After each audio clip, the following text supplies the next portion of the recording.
بسم اللہ الرحمن الرحیم۔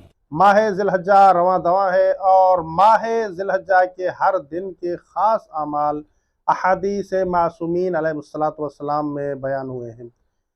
8 ذی الحجہ کا دن بہت اہمیت رکھتا ہے اور اس کی بہت زیادہ فضیلت ہے، اور اس دن کے بھی مخصوص اعمال مختلف اعمال کی کتابوں میں بیان ہوئے ہیں۔ ان اعمال میں سے ایک عمل وہ ہے 8 ذی الحجہ کے دن روزہ رکھنا۔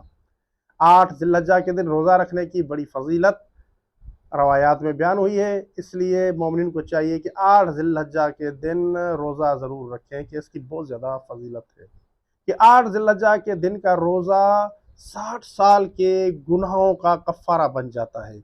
انسان کے 60 سال کے گناہوں کا کفارہ 8 ذی الحجہ کے دن کا روزہ بن جاتا ہے، اس لیے مومنین کو چاہیے کہ 8 ذی الحجہ والے دن ضرور روزہ رکھا کریں۔ اور اسی طرح 8 ذی الحجہ کے دن کا ایک خاص عمل ہے غسل کرنا، کہ 8 ذی الحجہ کے دن غسل کرنے کے بھی بہت زیادہ فضیلت ہے، اس لیے ان 2 اعمال کو ضرور انجام دیں کہ ان کا بہت زیادہ اجر و ثواب ہے۔